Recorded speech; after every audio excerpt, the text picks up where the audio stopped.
গল্প ছলে একটা গল্প বলি, যদি আপনার বা আমাদের মাথায় ঢুকে তাহলে তো ভালো কথা, আর না ঢুকলে তো ওই যে বলে না, বুঝলে শরবত আর না বুঝলে পাহাড় পর্বত। ঠিক তেমনই পাশের এলাকার এক লোক আমাদের এলাকার বন্ধু মহলে তার ছেলের বিষয়ে খুবই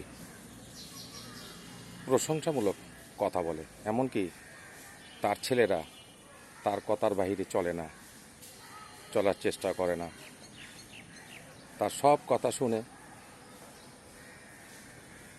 তার ছেলেরা সেভাবে পালনও করে, ইত্যাদি ইত্যাদি নানান কথা প্রায়শ বলে থাকে।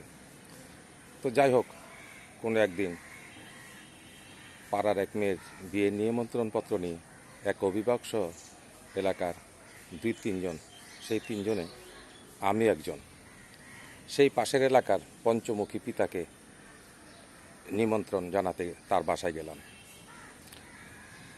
সদর দরজায় বাসার কলিং বেল টিপতেই বাসার বড় ছেলে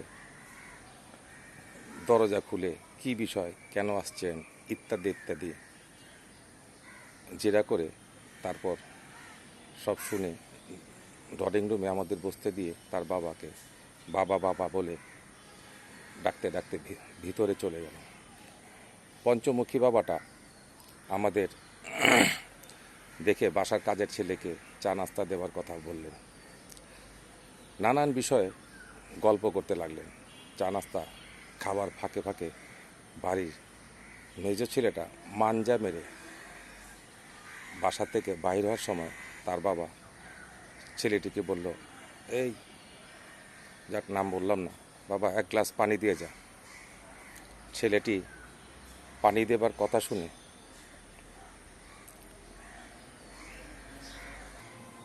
তার বাবাকে বলল, আরে বাবা, তুমি দেখতে পাচ্ছ না আমি বাইরে যাচ্ছি, হয় তুমি উঠে গিয়ে নিজে খাও, আর না হয় কাজের বুয়াকে বলো তোমাকে পানি দিয়ে যাবে, আমি এখন বাইরে যাচ্ছি।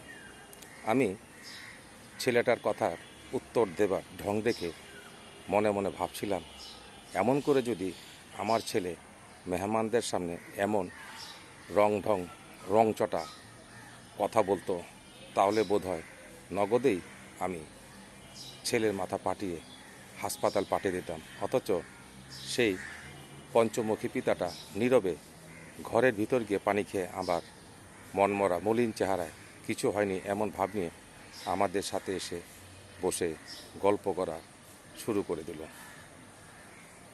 তার ভাবটা এমন, কিছুই হয়নি, আমাদের সাথে গল্প মেতে ওঠার বৃথা চেষ্টা করে চলছে। আমাদের সবারই আর এই বাসায় বসে গল্প করার ইচ্ছাটা না থাকাতে বিদায় নিয়ে চলে এলাম। পাশাপাশি সত্যটাকেও দেখে এলাম।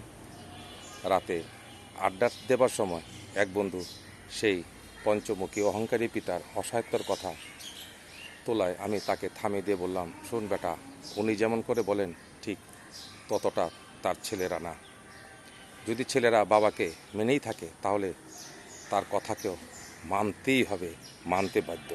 শুধু বাবাকে মানি, বাবার কথাকে মানি না, তাহলে তো বাবাকে পরিপূর্ণ মানা হলো কথায়। ঠিক তেমনি আমরা সরকারকে মানি, কিন্তু সরকারের কথাকে মানি না। আমরা আল্লাহ রসুলকে মানি, কিন্তু তাদের নির্দেশ মোতাবেক চলি না।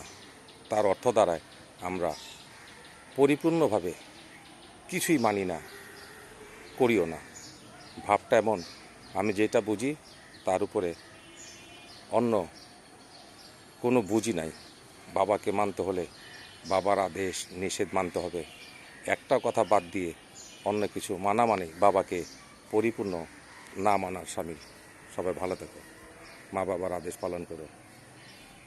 আসসালামু আলাইকুম ওয়া রাহমাতুল্লাহি ওয়া বারাকাতুহু।